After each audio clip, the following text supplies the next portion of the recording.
It's Antoinette here. Thanks for coming back to my channel. As you can see, we are not in the kitchen. I haven't seen you since Christmas because I've been dealing with the Rona.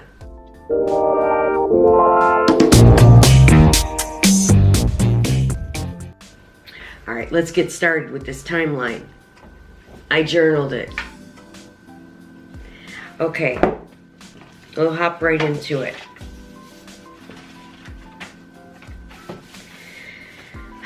First of all, I'm trying to think, how this happened. Thanksgiving, we had the same people that we saw at Christmas. Now, there were a couple events that evolved. So this is definitely a Christmas virus. I had a small gathering here at my house on December 19th. And the virus, they say, could take hold anywhere between 2 and 14 days. So I got sick on New Year's Eve. Christmas Eve, we had a family event. Now, where we went for Christmas Eve, those people were not at my party here.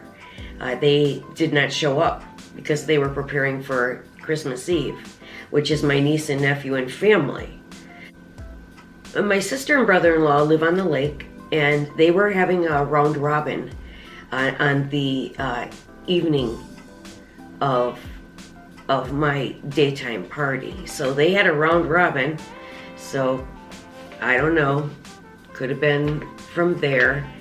There's no sense in trying to guess where you got it because it's just out there.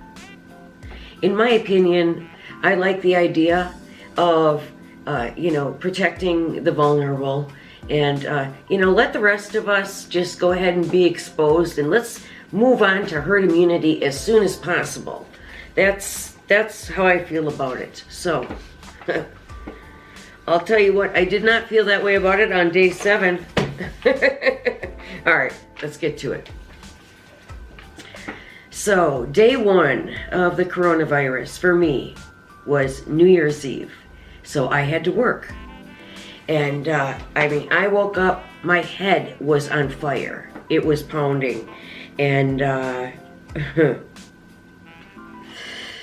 you can't call in sick on New Year's Eve. You just can't. Even though I roll out of bed and go right to my desk, I suffered through the day. I managed to make it to lunchtime, at which time I took a long lunch. Which was a nap. Then they said that we could leave early. I had a Zoom meeting that day, and I looked horrifying. I felt horrifying, but managed to get through that. They said we could leave early, but I couldn't because I already took a 2.5 hour nap. So, I put my 8 hours in. Anyway, that was day 1. I was supposed to go to New Year's Eve party at my girlfriend's house, Carrie.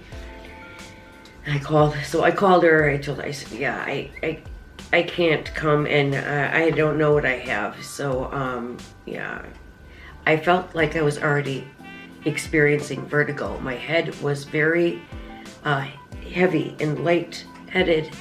Heavy and light at the same time, you know what I mean? It was terrible. I just wanted to lay down. But I did have a little bottle of bubbly that night. But I was in bed by 9 o'clock. And I slept way into the next day.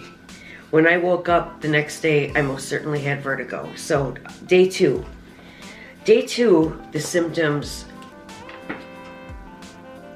I will tell you, it is very strange, this virus. The mirage of the symptoms, and they change by the day.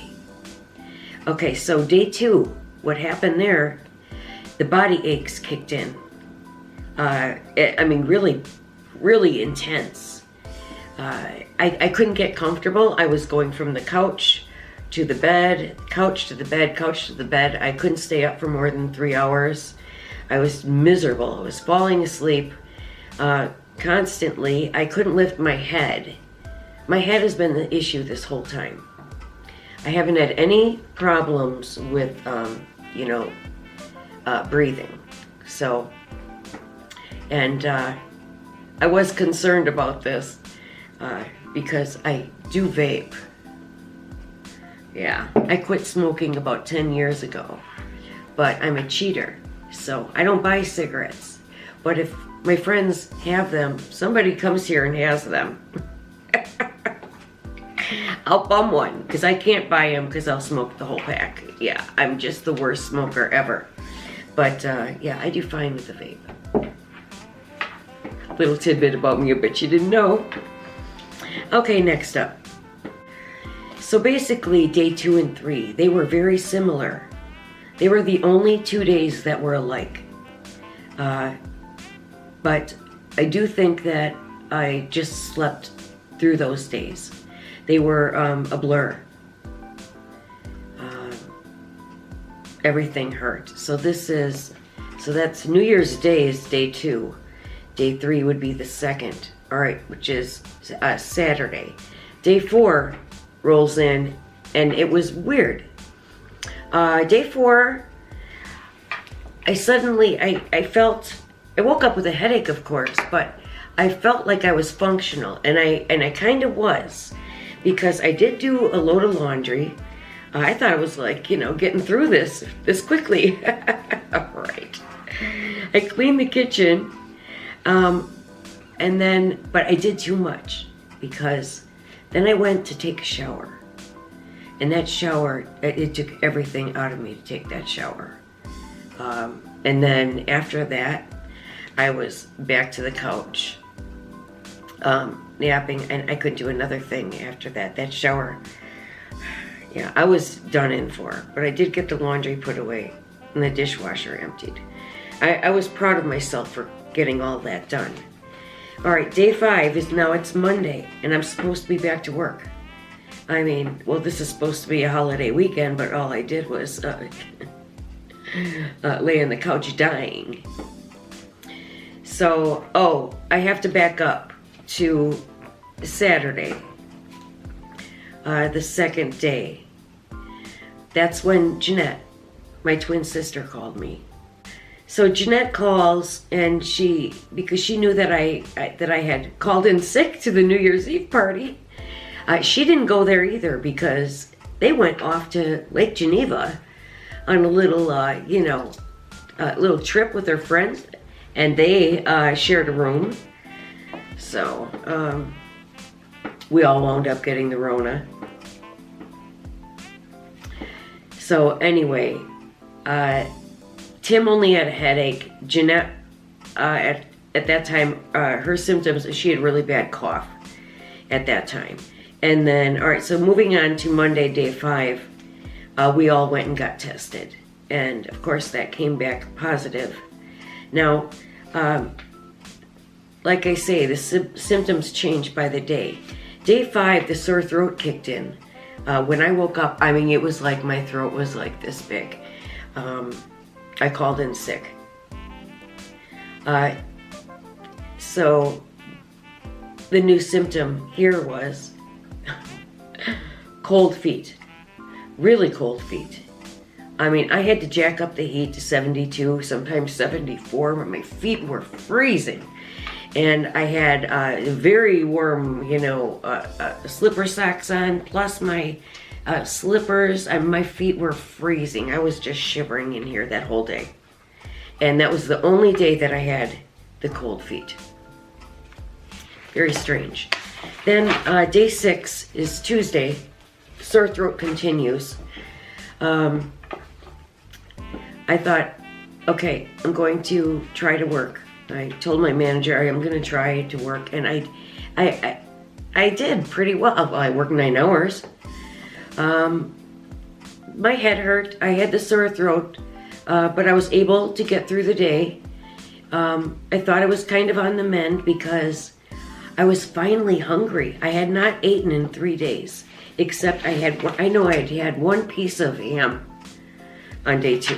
Day 3, I didn't eat it all. I might have had, it was such a blur. I might have had a hard-boiled egg that day. Let's see, I did weigh myself before this to see what the damage was for the holidays. And I had gained 6 pounds. But I'm exactly where I was 1 year ago, exactly at this time when I started the 90-day challenge. So by day 6, I thought, well, I got on the scale and I had lost, 3 of the pounds. And I was starving, so I ate a Connie's frozen pizza. Like, I haven't eaten in 3 days, I could have this pizza. And I ate it. And it was delicious. And I could smell it. It was good. And I'm glad I ate it that day. Because day 7, Wednesday, is when all hell broke loose. So, I worked with a headache for 6 hours and I had to leave. I'm like, I have to go. I can't take it anymore. And I quit working at 2:30 and my headache got progressively worse. And on this day, my ears started ringing really loud. I had to turn up the TV. I had to turn up the music or whatever it was. The ringing was just terrible in my ears. And then I realized I had also lost my taste and smell. My head was killing me. And all I had was, Advil and naproxen. I don't like Tylenol. So the evening comes and I couldn't take it. My head was in explosion mode. So I went to the emergency room and they gave me a shot and it was pain. And they sent me home with this regimen of, alternating Tylenol and ibuprofen and Mucinex. So I went through the drive-thru at Walgreens and got these things. They would not give me any drugs besides the shot in my arm, which was a doozy. They said, go home right away. And they said I had to get that from my regular doctor. Well, my doctor had quit. She recently quit because of having to homeschool her kids. So it was just too much for her. So she's taking a year off. Well, then on Friday, that was Thursday. Right. Oh, yeah. So I went home and that shot knocked me out. And I didn't wake up until 2 o'clock the next afternoon. And now my headache was manageable. That's where it was at, manageable. Then I was couch bound for the rest of the night. I may have even stayed there on the couch till morning, I don't know. So day 9, I had a video conference call with a replacement at the clinic where my doctor was. This doctor, I really liked him. Dr. Leif Espenson, MD. He was wonderful. I was on the phone with him for a long time. Okay, so he gave me Tramadol, 50 grams, plus a refill, 35 pills plus a refill. So, yeah, I was real happy with him. I'm gonna make an appointment with him and see about having him as my doctor. Okay, so now the Tramadol, that'll really kick your butt. You don't want to go anywhere to take that. Well, I'm stuck here till Monday. That's the first day that I can go out, according to the contact tracer that I talked to on the phone for an hour. So it's Saturday, and so I only have a few days left. Oh, also, what I missed, very strange, on day 2, let's see, Day 2, the differences between day 2 and 3, which I said were the most alike. So day 2, my nose would not stop running. I mean, it was like non-stop. Went through a whole box of Kleenex. Day 3, you're all plugged up. Very strange. All right, then, okay. All right, so day 9, which is yesterday, when I had got the tramadol and talked to the doctor. So the headache was better and I was just a zombie on the couch. But I did sleep less. I watched more TV. I was actually starting to feel human again. Today I woke up pretty darn good. It's Saturday. But the new symptom today was the driest mouth like you would not believe. I mean, I was just drinking and drinking water, and as fast as I could drink it, my mouth is still dry. It's dry right now. So that's today's symptom. So I got up today at 11. I can't get up, well, because they also have me on the Benadryl. Yeah, so to get the rest that you absolutely need. I took a long dog walk. It was the first time so far Buffy Girl's been having to go in the backyard because I just couldn't. And then this morning, my hearing came back. Now, it wasn't like I lost it completely. It was like going through a tunnel, or, you know, like when you go under in the water when you're swimming and then your ears plugged. That's what it felt like. And, you know, echo. All right, so then, so I'm feeling relatively good today. And then I get a call from my sister, Jeanette, and it's her gut. And she's off to the emergency room. First she went to urgent care, and they took an x-ray. They couldn't figure it out, so they sent her to the emergency room. So that's where we're at right now. I'm waiting to hear back from her. So today's symptom, new one. Yeah, they seem to just like multiply. You don't like lose very many of them. You usually keep them all. It's just a new one added on top. Today's new symptom is my left arm. Yeah, I could barely lift up this cup. It feels like I had 10 immunizations in this arm today. So now that could be from, I mean, well, I can't imagine it being from the shot that I had Wednesday. I mean, that's 3-4 days ago. I mean, it's possible, but today's the first day that I have this sore arm. So, all right. All I'm taking now, well, you know, I always take my balance of nature. It did not save me from the COVID. I thought that my immune system would be so high on the balance of nature that I wouldn't get COVID. Not so lucky. Okay, so I am taking a lot of this vitamin D3 plus K2. I mean, this is my regular. I always take this. So, and I always take, I get this from Kirkland, the Super B complex.